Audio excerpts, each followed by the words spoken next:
Friends, Omkar అనే ఒక అబ్బాయి డబ్బు సంపాదించడానికి ఉద్యోగం నిమిత్తం విదేశాలకు వెళతాడు. అయితే 2 ఏళ్ల తర్వాత అతను తిరిగి భారత్కు తిరిగి వస్తాడు. విమానం దిగిన తర్వాత అతను ఢిల్లీ రైల్వే స్టేషన్కు వెళ్లి ట్రైన్లో కూర్చొని తన నగరం వైపు వెళుతూ ఉంటాడు. అయితే ఫ్రెండ్స్, ఆ ట్రైన్ అనేది ఓంకార్ యొక్క నగరమైన రాయ్బరేలీకి కొంచెం ముందుగా ఉన్న ఒక స్టేషన్లో కొంత సమయం ఆగుతుంది. అంటే సుమారుగా ఆ ప్రదేశంలో ఆ ట్రైన్ 30 నిమిషాల పాటు విరామం తీసుకుంటుంది. సో ఓంకార్ కూడా ఏమనుకుంటాడు అంటే, ఇక్కడ ట్రైన్ కాసేపు ఆగుతుంది కాబట్టి కొంచెం ఆకలిగా అనిపించి స్టేషన్లో దిగి ఏమైనా ఆహారం తీసుకోవాలి అనుకుంటాడు. వెంటనే ట్రైన్ నుంచి కిందకు దిగుతాడు. అయితే అతను స్టేషన్ నుండి కిందకు దిగి ప్లాట్ఫామ్ మీదకు వెళ్లిన వెంటనే అక్కడ ఒక వైపున తన ముసలి తల్లిదండ్రులు మరియు అతని భార్య ఆ రైల్వే స్టేషన్లో భిక్షాటన చేస్తూ అతనికి కనిపిస్తారు.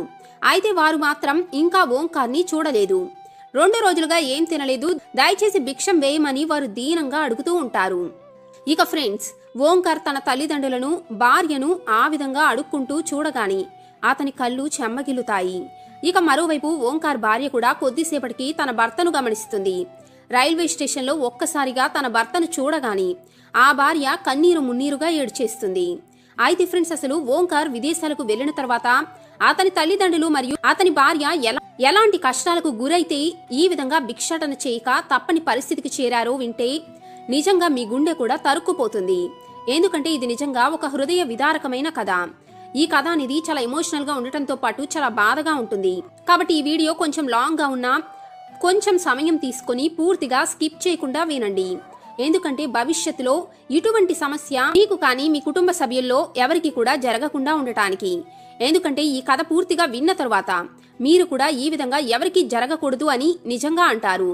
కాబట్టి ఫ్రెండ్స్, నిజంగా జరిగిన యథార్థ సంఘటన గురించి తెలుసుకునే ముందుగా మీ కుటుంబాన్ని మరియు తల్లిదండ్రులను ప్రేమించే ప్రతి ఒక్కరూ కూడా ఈ వీడియోని తప్పకుండా లైక్ చేయండి. ఫ్రెండ్స్, ఓంకార్ నిజంగానే ఒక మంచి కుటుంబం నుంచి వచ్చాడు. ఇక ఓంకార్ యొక్క పెదనాన్న కొడుకు కూడా అతని ఇంట్లోనే ఉండేవారు.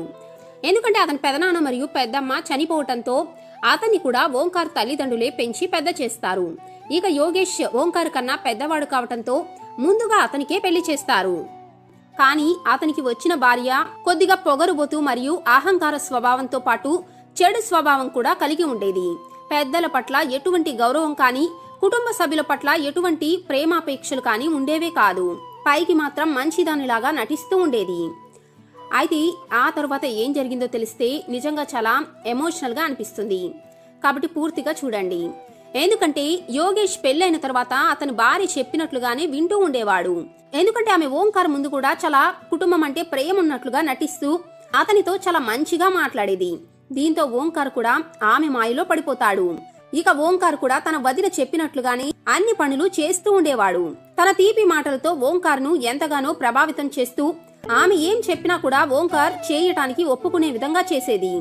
ఇక దీని ఫలితం ఓంకార్ కి కూడా కొన్ని రోజులకు అతని తల్లిదండ్రులు పెళ్లి చేశారు. అయితే ఓంకార్ భార్య పేరు ఖుషి. ఆమె పేరు ఎంత మధురంగా ఉంటుందో ఆమె స్వభావం కూడా అదే విధంగా ఉంటుంది. అయితే ఖుషి ఒక పేద కుటుంబం నుండి వచ్చింది, కానీ వారిది చాలా మంచి కుటుంబం. ఆమె మంచి పెంపకంలో పెరిగిన అమ్మాయి. అయితే ఖుషి ఎప్పుడైతే తన అత్తగారింటికి వచ్చిందో అప్పటికే తన భర్త తన వదిన చెప్పు చేతల్లో ఉన్నాడని అర్థం చేసుకోలేకపోయింది. ఎందుకంటే ఓంకార్ పని నుంచి ఇంటికి వచ్చినప్పుడు తన భార్య ఖుషితో నేరుగా మాట్లాడేవాడు కాదు. ముందుగా అతని వదినతోనే మాట్లాడేవాడు. ఆ విధంగా తన భార్య ఖుషికి 8 నుండి 10 రోజులు గడిచాయి. కానీ ఓంకార్ పెళ్లైన తర్వాత కూడా ఆమెతో ప్రేమగా మాట్లాడేవాడు కాదు. అతని భార్య పెళ్లైన తర్వాత అతని ఇంట్లో ఏ విధంగా ఉందో, ఎలా ఫీల్ అవుతుందో, తన సుఖ దుఃఖాల గురించి ఏ విధంగానూ పంచుకునేవాడే కాదు. ఒకవేళ ఖుషియే అతనితో మాట్లాడాలని ప్రయత్నించినా కూడా అతను ఆమెతో చాలా దురుసుగా ప్రవర్తించేవాడు. నాతో మాట్లాడకు అని కసురుతూ ఉండేవాడు. ఒకవేళ ఆమె మీరు నా భర్త కదా, మీరు నా హక్కు అని చెప్పినా కూడా అతను ఆమెను బెదిరిస్తూ మాటలతోనే హెచ్చరిస్తూ ఉండేవాడు. ఎందుకంటే ఓంకార్ అప్పటికే తన వదిన వలలో బాగా ఇరుక్కుపోయాడు. తన వదిన ఏం చెబితే అదే చేసేవాడు, ఆమె మాటలే వినేవాడు. కొన్నిసార్లు ఆమె చెప్పిన మాటలు విని తన భార్యను కొట్టడం, మరికొన్నిసార్లు ఏదో విధంగా ఆమెను బాధ పెట్టడం, కొన్నిసార్లు ఆమెను మాటలతోనే చిత్రవద చేయటం కూడా చేస్తూ ఉండేవాడు. ఎందుకంటే అతనికి తన వదిన మీద గుడ్డి నమ్మకం ఉంది. ఎంతలాగా అంటే ఆమె ఏం చెబితే గుడ్డిగా అదే నిజమని నమ్మేంతగా. ఇక అతను తన వదిన వలలో పడి చివరికి తన భార్యను కూడా వదిలేస్తాడు. ఇక్కడి వరకు విన్నాక ఏమనిపిస్తుంది? మీకు తెలిసిన వారి కుటుంబంలో కూడా ఈ విధంగా ఎక్కడైనా జరిగిందా? ఎందుకంటే ఈ విధమైన సంఘటనలు మనం అప్పుడప్పుడు చూస్తూ ఉంటాం. అయితే ఆ తర్వాత ఏం జరిగిందో తెలుసా? ఇక చివరికి ఆ ఇంట్లో ఖుషి పరిస్థితి ఎంత దారుణంగా మారుతుంది అంటే, ఆమె తోడికోడలు అంటే ఓంకార్ వదిన అతను లేనప్పుడు ఖుషిని ఎన్నో రకాలుగా ఇబ్బందులు పెడుతూ మళ్లీ తిరిగి ఆమెతోనే గొడవ పడుతూ ఉండేది. ఓంకార్ కూడా తన వదినకే ఎదురు చెబుతావా అంటూ ఖుషి మీదే చేయి చేసుకునేవాడు. అయితే ఇక ఖుషి పరిస్థితి తెలుసుకున్న ఆమె కజిన్ అంటే తోడబుట్టిన సోదరి కాకపోయినా తన పిన్ని కూతురు వచ్చి తన ఇంటికి రమ్మని పిలుస్తుంది. ఎందుకంటే ఖుషి ఇంట్లో మరెవరూ కూడా లేరు. అప్పటికే ఆమె తల్లిదండ్రులు చనిపోయారు. ఇక ఖుషి కూడా తన సోదరితో కలిసి వాళ్ళ ఇంటికి వెళుతుంది. అయితే ఓంకార్ వదిన మాత్రం అతని ద్వారా ఏదో విధంగా డబ్బు సంపాదించాలి అని ఆలోచిస్తూనే ఉండేది. అలాగే ఓంకార్ను ఆ కుటుంబానికి దూరం చేసి వారి కుటుంబ ఆస్తిని కూడా స్వాధీనం చేసుకోవాలని ప్రయత్నించేది. దీంతో ఆమె ఓంకార్తో ఒకరోజు ఏమని చెబుతుంది అంటే, ఓంకార్, సౌదీ అరేబియాలో చాలా మంది చదువుకున్న అబ్బాయిలకు ఉద్యోగాలు వస్తున్నాయట. అక్కడికి వెళ్లి ఉద్యోగం చేస్తే జీతం కూడా బాగా ఇస్తున్నారని విన్నాను. నువ్వు కూడా బాగా చదువుకున్నావు కదా, నువ్వెందుకు అక్కడికి వెళ్ళకూడదు? కొంతకాలం విదేశాలకు వెళ్లి కష్టపడి పనిచేసి బాగా డబ్బు సంపాదించావనుకో, ఎటువంటి కష్టాలు లేకుండా మనం హాయిగా గడపవచ్చు కదా అంటుంది. ఇక ప్రేమగా తన వదిన చెప్పిన మాటలు విని ఓంకార్ ఆ మాటల నుండి తప్పించుకోలేకపోతాడు. సరే అని చెప్పి ఆమె కోరిక తీర్చడానికి 1-2 నెలల్లో వీసాకి కూడా అప్లై చేస్తాడు. ఆ తర్వాత సౌదీకి కూడా వెళ్లిపోతాడు. ఇక ఓంకార్ విదేశాలకు వెళ్లే ముందు తన తల్లిదండ్రుల యొక్క పూర్తి బాధ్యతను తన అన్నయ్య మరియు వదినలకు అప్పగిస్తాడు. నేను విదేశాల నుంచి డబ్బులు పంపిస్తూనే ఉంటాను, అమ్మ నాన్నల బాగోగులు జాగ్రత్తగా చూసుకోండని చెబుతాడు. కానీ అతని వదిన తన భర్త యోగేష్ కు ఏమని చెబుతుంది అంటే, ఇప్పుడు ఓంకార్ ఎలాగూ లేడు కాబట్టి అతను తిరిగి రాకముందే మీ బాబాయ్ మరియు పిన్ని పేరు మీద ఉన్న ఆస్తి మొత్తాన్ని మన పేరు మీద మార్చుకోవాలని చెబుతుంది. ఎందుకంటే ఆస్తులన్నీ మన పేరు మీదకు రాపించుకుంటే భవిష్యత్తులో ఓంకార్ వచ్చినా మనల్ని ఏం చేయలేడు అని చెబుతుంది. కాబట్టి ఈలోపుగా ఆస్తి మొత్తాన్ని మన సొంతం చేసుకోవాలని అతని మనసు కూడా చెడగొడుతుంది. అయితే ఫ్రెండ్స్, యోగేష్ మనసు కూడా తన భార్య చెప్పుడు మాటలు విని పూర్తిగా పాడైపోతుంది. ఇక డబ్బు కోసం అతను కూడా అత్యాశకు లోనవుతాడు. చిన్నప్పటి నుండి తనను ప్రేమగా పెంచిన తన బాబాయ్ పిన్నికే వెన్నుపోటు పొడవాలని చూస్తాడు. అంటే తిన్నింటి వాసాలు లెక్క పెట్టడానికి పూనుకుంటాడు. అతని భార్య వివరించినట్లుగానే ఆ విధంగానే చేస్తాడు కూడా. ఒకరోజు తన కుటుంబ లాయర్ దగ్గరకు వెళ్లి అతనికి డబ్బులిచ్చి అతని ప్లాన్ లో భాగం చేసుకుంటాడు. ఏదో ప్రభుత్వ పథకం కోసం సంతకాలు కావాలి అన్నట్లుగా తన బాబాయ్ మరియు పిన్నిని ప్రభుత్వ కార్యాలయానికి తీసుకువెళ్లి పెన్షన్ కోసం అప్లై చేయాలని చెప్పి వారి చేత సంతకాలు తీపించుకుంటాడు. ఇక ఆ పేద వృద్ధ తల్లిదండ్రులు కూడా అతని కొడుకు లాంటి యోగేష్ మాటలను నమ్మేస్తారు. అతని మోసపూరితమైన ఆలోచనలు తెలియక వారి పూర్తి ఆస్తి, పొలం, భూములు అన్ని వారి పెద్ద కొడుకు యోగేష్ పేరు మీదే రాసినట్లుగా సంతకాలు పెట్టించుకుంటారు. ధనం కోసం దురాశతో వారు ఈ విధంగా నమ్మించి వారి దగ్గర నుండి ఆస్తి మొత్తం కాజేస్తారు. ఆ తర్వాత ఆ వృద్ధ తల్లిదండ్రులను ఆ ఇంటి నుంచి గెంటేస్తారు. ఇంట్లో నుండి బయటకు గెంటేసి తలుపులు వేసేసుకుంటారు. ఇక ఇప్పుడు వారి పేరు మీద కూడా ఏం లేకపోవటంతో వారేం చేయలేకపోతారు. వారి దగ్గర కనీసం అవసరాలకు డబ్బు కూడా ఉండవు. ఇక వారేం చేయాలో తెలియని పరిస్థితిలో వారి కడుపును నింపుకోవటానికి వారి ఊరికి కాస్త దూరంలో ఉన్న రైల్వే స్టేషన్ దగ్గరకు వెళ్లి అక్కడే భిక్షాటన చేస్తూ వారి జీవితాన్ని గడుపుతూ ఉంటారు. అక్కడున్న వారు వారిని చూసి జాలిపడి ఎవరేం పెట్టినా తింటూ ఉండేవారు. ఆ విధంగా కొన్ని రోజులు గడిపేస్తారు. మరోవైపు ఓంకార్ భార్య ఖుషి కూడా దాదాపుగా ఇటువంటి పరిస్థితిలోనే ఉంటుంది. ఆమెకేం జరుగుతుంది అంటే, కొన్నాళ్ళు ఆమె పిన్ని దగ్గర ఉన్న తరువాత కొన్నాళ్ళు వారి బంధువులు ఆమెను వారితోనే ఉంచుకుంటారు. కానీ కొన్ని రోజులకు ఆమె పిన్ని ఆమెను తిట్టడం ప్రారంభిస్తుంది. ఇక తన మూలంగా తన చెల్లెలకి కూడా ఇబ్బంది కలగటం ఇష్టం లేక ఒకరోజు ఖుషి తన పిన్ని పెట్టే బాధలను తట్టుకోలేక ఇక ఆ ఇంట్లో ఉండదలుచుకోలేక బయటికి వచ్చేస్తుంది. ఎంత కష్టపడినా ఏం చేసినా తన తిండి కోసం తనే కష్టపడాలి అని నిర్ణయించుకుంటుంది. ఎందుకంటే తన బంధువుల ఇంట్లో ఉండి ప్రతిరోజు వారి ఇంట్లో తిట్లు తన్నులు తింటూ ఉండలేదు కదా. కాబట్టి ఆమె ఇప్పుడు ఎవరో ఒకరి ఇంట్లో పని చేసైనా తన పొట్ట తానే నింపుకోవాలి అని ఆలోచిస్తుంది. అయితే ఇలా తిరుగుతూ ఒకరోజు ఆమె రైల్వే స్టేషన్కు చేరుకున్నప్పుడు అక్కడ ఆమె ఎటువంటి ఒక షాకింగ్ దృశ్యాన్ని చూస్తుంది అంటే, అక్కడ తన ముసలి అత్తమామలు భిక్షాటన చేస్తూ కనిపిస్తారు. ఇక వెంటనే ఆమె వారి వద్దకు వెళ్లి వారిని కౌగిలించుకొని ఏడవటం మొదలు పెడుతుంది. అత్తయ్య, మామయ్య, అసలేంటి మీరు ఈ పరిస్థితిలో ఉన్నారు అని ఏడుస్తూ అడుగుతుంది. ఇక వారు కూడా అమ్మ నీ భర్త ఓంకార్ విదేశాలకు వెళ్లారని, వారు వెళ్లిన తర్వాత మీ బావ మరియు తోడికోడలు మోసం చేసి ఆస్తంతా వారి పేరు మీదకు రాపించుకొని మమ్మల్ని ఇంటి నుంచి గెంటేశారని అసలు విషయాన్ని చెబుతారు. ఇక ఆ తరువాత నుండి మాకేం చేయాలో తెలియక ఈ విధంగా ఇక్కడే ఉంటున్నామని చెబుతారు. అయితే ఫ్రెండ్స్, ఖుషి నిజంగానే ఒక మంచి మనసున్న అమ్మాయి. దీంతో ఆమె తన పరిస్థితే బాగోలేకపోయినా కూడా తన అత్తమామల పరిస్థితి చూసి వారిని వదిలిపెట్టకూడదని వారితోనే కలిసి జీవించడం మొదలు పెడుతుంది. ఇక ఆ పరిస్థితుల్లో ఆమెకు ఏం పని చేయాలో అస్సలు అర్థం కాదు. ఇక ఆమె కొన్నిసార్లు రైలులో శనగలు వంటివి చిరుతిండ్లు అమ్ముతూ ఉండేది. ఆమె కష్టాన్ని చూసి ఆమె అత్తమామలు మరొక మార్గం లేక భిక్షాటన చేస్తూనే ఉండేవారు. ఆమె ఎంత చెబుతున్నా వారు ఆ పని రహస్యంగానూ ఆమెను బ్రతిమలాడో చేస్తూనే ఉండేవారు.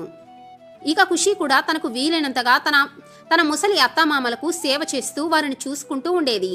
ఇక రాత్రిపూట రైల్వే స్టేషన్లోని ఫుట్పాత్ మీదే వారి రాత్రి సమయాన్ని గడుపుతూ ఉండేవారు. అయితే కొంతకాలం తరువాత, అంటే సుమారుగా 2 ఏళ్ల పాటు వారి జీవితం ఈ విధంగానే సాగుతూ ఉంది. ఒకరోజు ఓంకార్ విదేశాల్లో తన ఇంటిని మిస్ అవటం మొదలు పెడతాడు. ఒకసారి ఇంటికి వెళ్దాం అనుకుంటాడు. అలాగే తన అన్నయ్య మరియు వదిన కూడా ఈ మధ్య అసలు అతనికి ఫోన్ చేయటం లేదు. ఇక దీంతో అతను వారికి చెప్పకుండానే ఇంటికి వెళతాడు. అయితే ఇంటికి వెళ్లిన వెంటనే వారి ఇంటి తాళం వేసి ఉండటాన్ని గమనిస్తాడు. ఆ తాళాన్ని చూస్తుంటే ఎప్పటి నుంచి ఆ ఇంటికి తాళం వేసి ఉందో అన్నట్లుగా ఉంది. ఇక పక్కింటి వాళ్ళను అడిగితే మీ అన్నయ్య మరియు వదిన ఈ ఇల్లు మరియు మీ ఆస్తులన్నిటినీ అమ్మేసి ఎక్కడికో వెళ్లిపోయారు, ఎవరికీ చెప్పలేదు అని చెబుతారు. అలాగే వారు కొన్నేళ్ల నుండి ఇక్కడ నివసించటం లేదని కూడా చెబుతారు. ఇప్పుడు ఎక్కడికి వెళ్లారో కూడా తెలియదని చెబుతారు.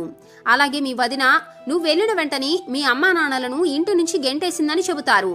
ఇక చుట్టుపక్కల ఉన్న కొంతమంది నీ తల్లిదండ్రులను దగ్గరలోని రైల్వే స్టేషన్లో భిక్షాటన చేస్తూ ఉండటాన్ని చూశామని చెబుతారు. ఇక ఆ విషయం విన్న వెంటనే ఓంకార్ ఒక్కసారిగా వణికిపోతాడు. ఆ మాట అతని గుండెల్ని పిండేసినట్లుగా అనిపిస్తుంది. కేవలం నా వదిన కారణంగా నేను నా భార్యను చెప్పుడు మాటలు విని ఇంటి నుంచి గెంటివేశాను. నేను ఆమెను ఎంతగానో ఇబ్బంది పెట్టాను. ఆమెకు ఎటువంటి ప్రేమను ఇవ్వలేకపోయాను. భర్తగా ఆమెకు ఇవ్వాల్సిన ఎటువంటి అధికారాన్ని కూడా ఇవ్వలేదు. ఇంతటి పాపం చేసినందుకే ఈరోజు నా తల్లిదండ్రులకు ఇటువంటి పరిస్థితి వచ్చింది. ఇక వెంటనే ఓంకార్ తన భార్యను మరియు తల్లిదండ్రులను వెతుక్కుంటూ రైల్వే స్టేషన్కు వెళతాడు. స్టేషన్లో అటు ఇటు వెతకటం మొదలు పెడతాడు. అక్కడే తన తల్లిదండ్రులు భిక్షాటన చేస్తూ ఉండటాన్ని చూస్తారు. ఇక వారి వద్దకు వెళ్లి ఓంకార్ పెద్దగా ఏడవటం మొదలు పెడతాడు. అయితే ఇంతలో పక్క నుండి నీళ్ల బాటిల్ నింపుకొని వచ్చిన ఖుషి కూడా తన భర్తను చూసి పెద్దగా ఏడుస్తుంది. అయితే ఖుషి తన భర్త ఓంకార్ను చూడగానే పరిగెత్తుకుంటూ వచ్చి కౌగిలించుకుంటుంది. ఇక ఆమె తన భర్త ఓంకార్ను చూసి గతంలో ఎంత ప్రేమించిందో, ఎంత గౌరవించిందో అదే విధంగా గౌరవిస్తుంది. ఇక ఓంకార్ కూడా ఆమెను చూసి నువ్వు నిజంగా నాకు ఇంతటి గౌరవాన్ని ఇస్తున్నావు, నేను నీ గౌరవానికి ప్రేమకు అర్హుడేనా అని ఆమె ముందు తలదించుకుంటాడు. అలాగే ఇక మీదట మీకు ఈ కష్టాలు ఉండవు, ఇక మీదట నేను ఎంత కష్టపడైనా మీ అందరినీ బాగా చూసుకుంటానని చెబుతాడు. ఎందుకంటే ఇప్పుడు ఓంకార్ దగ్గర కూడా తగినంత డబ్బు లేదు. అతను సంపాదించిన డబ్బంతా కూడా నెల నెల తన వదిన బ్యాంక్ అకౌంట్కి పంపిస్తూ ఉండేవాడు. దీంతో ఓంకార్ తన భార్యను మరియు తల్లిదండ్రులను అక్కడి నుంచి తీసుకుని మరొక నగరానికి వెళతాడు. అక్కడే కూరగాయల మార్కెట్ సమీపంలో ఒక చిన్న గదిని అద్దెకు తీసుకుంటారు. అక్కడే అతను కూరగాయల మార్కెట్ సమీపంలో పని చేయటం మొదలు పెడతాడు. అక్కడి వాహనాల్లో లోడింగ్ అన్లోడింగ్ పనులు చేస్తూ ఉండేవాడు. అయితే ఓంకార్ ఒక్కడే పని చేయటంతో వారి కుటుంబ ఖర్చులకు అతని డబ్బులు ఒక్కడివే సరిపోతూ ఉండేవి కాదు. ఇక తన తల్లిదండ్రులు పెద్దవారు కావటంతో వారికి హాస్పిటల్ మందుల ఖర్చులు కూడా ఉంటాయి కదా. ఈ విధంగా వారి జీవితం కొద్దిగా కష్టాల్లోనే కొనసాగుతూ ఉంది. అయితే ఒకరోజు ఓంకార్ భార్య ఖుషి ఏమని చెబుతుంది అంటే, ఏవండి మీరొక్కరే ఎన్ని రోజులని కష్టపడతారు, మీరు నా చేత కూడా ఏదైనా ఒక చిన్న కూరగాయల దుకాణం పెట్టివ్వండి, నేను కూడా కూరగాయలు అమ్ముతూ ఉంటానని చెబుతుంది. మీరొక్కరే పని చేస్తూ ఉంటే ఆ డబ్బులు మన కుటుంబ అవసరాలకు సరిపోవు కదా, నేను కూడా మీకు తోడుగా పనిచేస్తే మీకు చేదోడు వాదోడుగా ఉంటుందని చెబుతుంది. ఎలాగో అత్తయ్య మామయ్య పెద్దవారు వారేం చేయలేరు కాబట్టి ఇంట్లోనే ఉంటారు, కానీ నేను మీకు సహాయం చేయటానికి మీతోనే వస్తానని చెబుతుంది. ఇక ఆమె మాటలు విన్న ఓంకార్ తండ్రి కూడా కోడల మాటలకే సపోర్ట్ చేస్తాడు. బాబు, కోడలు చెప్పింది కూడా నిజమే, మేమెలాగూ కష్టపడలేం, కోడలనైనా నీకు సహాయం చేయనివ్వు, అలాగే మాకు వీలైనంత వరకు మేం కూడా వచ్చి షాపులోనే కూర్చుంటామని చెబుతాడు. ఇక తన తల్లిదండ్రులు మరియు భార్య మాటలు విని తను కొంచెం డబ్బు అప్పు తెచ్చుకొని మెల్లమెల్లగా ఓంకార్ ఒక కూరగాయల కొట్టును ప్రారంభిస్తాడు. మార్కెట్ మీద తనకు మంచి అనుభవం రావటంతో మార్కెట్లో ఒక మంచి చోటు చూసి ఆ ప్రదేశంలోని ఒక షాప్ ను తెరుస్తాడు. ఆ షాప్ లోని కూరగాయల వ్యాపారం చేస్తూ ఉంటాడు. అలాగే తన కొట్లో కూరగాయలను కొనేవారితో చాలా మంచిగా మాట్లాడుతూ వారికి కొద్దిగా తక్కువ ధరకే కూరగాయలను ఇస్తూ ఉండేవాడు. దీంతో అతని కొట్టుకి వచ్చిన వారు మరొకసారి కూడా అతని దగ్గరికే వచ్చేవారు. ఈ విధంగా అతని షాప్ లో మంచి సేల్ అనేది ఎప్పుడూ ఉండేది. దీంతో వారు డబ్బును నెమ్మది పొదుపు చేయటం మొదలు పెట్టారు. మెల్లమెల్లగా వారి అవసరాలకు కాకుండా వారి దగ్గర ఇంకొంత డబ్బును కూడా పోగు చేసుకున్న తర్వాత వారు ఒక ఇంటిని కూడా అద్దెకు తీసుకుంటారు. ఆ ఇంటి యజమానికి అద్దె కూడా చెల్లిస్తారు. అలాగే మరికొన్ని రోజులకు మరి కాస్త డబ్బును పోగు చేసి ఒక చిన్న ప్లాట్ను కూడా కొనుగోలు చేస్తాడు. ఆ తర్వాత నెమ్మదిగా మరికొంత డబ్బును కూడా ఆదా చేస్తాడు. ఈ విధంగా ఆ నలుగురు కూడా చాలా కష్టపడి ఒకరికొకరు చేదుడి వాదుడిగా ఉండి డబ్బులు బాగా సంపాదిస్తారు. అదే విధంగా వారు కొన్న ప్లాట్లో సొంత ఇల్లు కూడా కట్టుకుంటారు. ఎందుకంటే మార్కెట్ బిజినెస్ ను ఓంకార్ బాగా అర్థం చేసుకుంటాడు. ఆ తర్వాత సొంతంగా అతని ఒక వ్యాపారాన్ని కూడా ప్రారంభిస్తాడు. అలాగే అతనికి చదువుతో పాటు అనుభవం కూడా ఉండటంతో అతని వ్యాపారం కూడా బాగా సాగుతుంది. వారి వ్యాపారానికి చాలా మంచి పేరు వస్తుంది. ఇక అలా వచ్చిన డబ్బుతో వారు మరికొన్ని చోట్ల ఫ్లాట్స్ ను కూడా కొనుగోలు చేస్తారు. ఈ విధంగా అతను తన సోదరుడు మరియు వదిన వారి దగ్గర నుండి కాజేసిన ఆస్తి కంటే 2 రెట్లు ఎక్కువ ఆస్తిని సంపాదిస్తాడు. ఇక మరోవైపు యోగేష్ మరియు అతని భార్య ఆ ఆస్తిని తీసుకొని తన దూరపు అత్తామామల ఊరు వెళతాడు. అక్కడ యోగేష్ అత్తామామలు అతడిని బాగానే చూసుకుంటారు. మొదట్లో వారు బాగా చూసుకొని యోగేష్ ను నమ్మించి అతనికి చెడు అలవాటు చేసి అతని దగ్గరున్న డబ్బు మొత్తాన్ని కూడా కొద్దిగా తీసేసుకుంటారు. అతని దగ్గర పూర్తిగా డబ్బులు అయిపోయాక అతని భార్యను ఇంటి నుంచి గెంటేస్తారు. ఇక గెంటేసే సమయంలో వారి దగ్గర ఉన్న నగలు డబ్బును కూడా లాగేసుకుంటారు. యోగేష్ వారిని ఎంత బ్రతిమిలాడినా వారు నువ్వు సొంత తమ్ముడినే మోసం చేశావు, నిన్ను కనిపెంచిన తల్లిదండ్రులని నమ్మించి మోసం చేశావు, నిన్ను మేం మాత్రం ఎలా నమ్ముతామని బయటికి గెంటేస్తారు. ఇక వారు అన్న మాటలు చేసిన పనికి యోగేష్ కు నిజంగానే బుద్ధి వస్తుంది. కేవలం అతని భార్య మూలంగానే అతను ఈ రోజు ఈ పరిస్థితికి వచ్చానని అర్థం చేసుకుంటాడు. ఇక యోగేష్ భార్యకు కూడా తాను చేసిన తప్పేమిటో అర్థమవుతుంది. ఎవరు చేసిన కర్మకు ఫలితం అనుభవించక తప్పదు అంటారు కదా, ఆ విధమైన కర్మ ఫలితమే వారికి కూడా జరిగింది. ఆ ఇద్దరు కూడా అయ్యో అత్తామామలకు మరియు మీ తమ్ముడికి చేసిన ద్రోహమే మనం ఈ రోజు ఈ శిక్షకు కారణమని వెక్కి ఏడుస్తారు. యోగేష్ తనను పెంచిన తన బాబాయ్ పిన్నిని ఇంటి నుంచి గెంటేసి తిన్నింటి వాసాలు లెక్క పెట్టాడు. మరి అటువంటి వాడికి ఈ విధమైన ఫలితమే దక్కుతుంది కదా. యోగేష్ విషయంలో కూడా అదే జరిగింది. ఎందుకంటే ఈ ఇద్దరు కూడా తిన్నింటి వాసాలను లెక్కపెట్టి ఈ రోజు ఆ ఇద్దరు కూడా అటువంటి పరిస్థితికే వచ్చారు. ఇక వారు ఇంట్లో నుండి వచ్చేసిన 2 రోజులు కూడా వారికి తినటానికి ఒక్క మెతుకు దొరకదు. ఆకలి తీర్చుకోవటానికి కేవలం నీటిని మాత్రమే తాగుతారు. ఏ విధంగా అయితే అతని తల్లిదండ్రులను ఇంటి నుంచి గెంటేసినప్పుడు ఆ తల్లిదండ్రుల పరిస్థితి మాదిరిగానే వీళ్ళ పరిస్థితి అవుతుంది. అయితే ఆ విధంగా వారు ఊరు తిరుగుతూ ఉండగా ఒకరోజు కూరగాయల మార్కెట్ కు చేరుకుంటారు. అక్కడే యోగేష్ మరియు అతని భార్య ఓంకార్ దగ్గరలో ఉన్న ఒక షాప్ లో కూర్చొని ఉండటాన్ని చూస్తాడు. అలాగే అతని షాప్ లో చాలా మంది పని చేస్తూ ఉండటాన్ని కూడా గమనిస్తారు. ఆ తరువాత ఆ ఇద్దరు కూడా పరిగెత్తుకుంటూ ఓంకార్ దగ్గరకు వెళతారు. ఇక వారి తల్లిదండ్రులు కూడా అక్కడే ఉంటారు. వారి తల్లిదండ్రులు మరియు అత్తమామలకు నమస్కరించగాని ఓంకార్ మాట్లాడుతూ ఈ విధంగా అంటాడు, వదినా నువ్వు దయచేసి దూరంగా ఉండు, నా తల్లిదండ్రులను ముట్టుకోవటానికి కూడా ప్రయత్నించకు. నువ్వు వారి విషయంలో ఏం చేశావో నేను మర్చిపోలేదు. ఎందుకంటే మీకు కేవలం డబ్బు మాత్రమే కావాలి. అందుకే కదా నన్ను నమ్మించి ఇంటి నుంచి బయటకు పంపి వారిని గెంటేశారు. అలాగే నువ్వు నీ చెప్పుడు మాటలతో నా భార్యను కూడా నాకు దూరం చేశావు. నా ఆస్తి మొత్తాన్ని లాక్కున్నావు. ఇంతకు మించి మీకేం కావాలి? మళ్ళీ ఇక్కడికి ఎందుకు వచ్చారు? ఇప్పుడు కూడా ఏం నాటకాలు ఆడుతున్నారు అని ప్రశ్నిస్తాడు. ఇక మీదటైనా మాకు దూరంగా ఉండండి, ఇక్కడి నుండి వెళ్ళిపోండి, మీకు ఆస్తే కదా కావాలి, ఆస్తితోనే బతకండి అని చెబుతాడు. ఇక మీదట మీకు మాకు ఎటువంటి సంబంధం లేదని కూడా అంటాడు. అయితే వారి దుస్థితిని చూసి ఓంకార్ తల్లిదండ్రులు మాట్లాడుతూ, ఓంకార్ నువ్వు అలా మాట్లాడకు బాబు, నీ అన్నయ్య ఏదో తప్పు చేశాడు, అదేదో పొరపాటు జరిగింది. కానీ అతని పరిస్థితి చూస్తుంటే వాడేదో కష్టాల్లో ఉన్నట్లు కనిపిస్తున్నాడు. ఎంతైనా కూడా వాడు నా అన్నయ్య కొడుకే కదా, జరగాల్సింది జరిగిపోయింది. ఇక మీదట అతని భార్యను క్షమించు అని చెబుతారు. ఇక ఓంకార్ భార్య ఖుషి కూడా మాట్లాడుతూ, అవునండి అత్తమామలు చెప్పింది నిజమే, ఏదేమైనా వారు కూడా మన కుటుంబంలో ఒక భాగమే కదా. అలాగే అన్నయ్య మరియు వదిన వేరే చోట పనిచేస్తే మన కుటుంబ ప్రతిష్టే కదా నాశనం అయ్యేది. ఇప్పటికే వారిని చూస్తుంటే మనకు చేసిన చెడుకి వారు అనుభవించాల్సిన ఫలితాన్ని అనుభవించినట్లుగా కనిపిస్తున్నారు. కాబట్టి క్షమించండి అని చెబుతుంది. ఇక ఓంకార్ తన తల్లిదండ్రులు మరియు భార్య చెప్పిన మాటలు విని కాస్త శాంతిస్తాడు. అతను కూడా కొద్దిగా వారి పరిస్థితిని అర్థం చేసుకుని ఇప్పుడు మళ్ళీ ఏది మార్చలేం కాబట్టి ఇక మీదటైనా మంచిగా ఉండమని చెబుతాడు. ఆ తర్వాత కొంచెం డబ్బును పెట్టుబడిగా పెట్టి తన అన్నయ్య చేత తన సొంత షాప్ను మొదలు పెట్టిస్తాడు. ఆ తర్వాత ఇద్దరు అన్నదమ్ములు కూడా కష్టపడి తమ వ్యాపారాన్ని తాము చక్కదిద్దుకుంటూ మంచిగా బిజినెస్ చేస్తారు. అలాగే వారు తమ కుటుంబాలతో చాలా ప్రేమతో అనుబంధాలతో కలిసి జీవించడం ప్రారంభిస్తారు. చూశారు కదా ఫ్రెండ్స్, కుటుంబ అనుబంధాల యొక్క ఈ కథ మీకెలా అనిపించింది? ఎందుకంటే కుటుంబంలో ఒక వ్యక్తి తప్పు చేస్తే వారిని దండించటం మాత్రమే కాదు, కుటుంబ బంధాల యొక్క విలువను కూడా వారికి తెలియచేయాలి. అప్పుడే వారు జీవితంలో మళ్ళీ మళ్ళీ ఇటువంటి తప్పులు చేయరు. మరి ఓంకార్ మరియు ఖుషి తీసుకున్న నిర్ణయం మీకు కూడా నచ్చిందా? మీకు కూడా నచ్చితే ఈ వీడియోని లైక్ చేసి మీ అభిప్రాయాలను తప్పకుండా కామెంట్ చేయండి.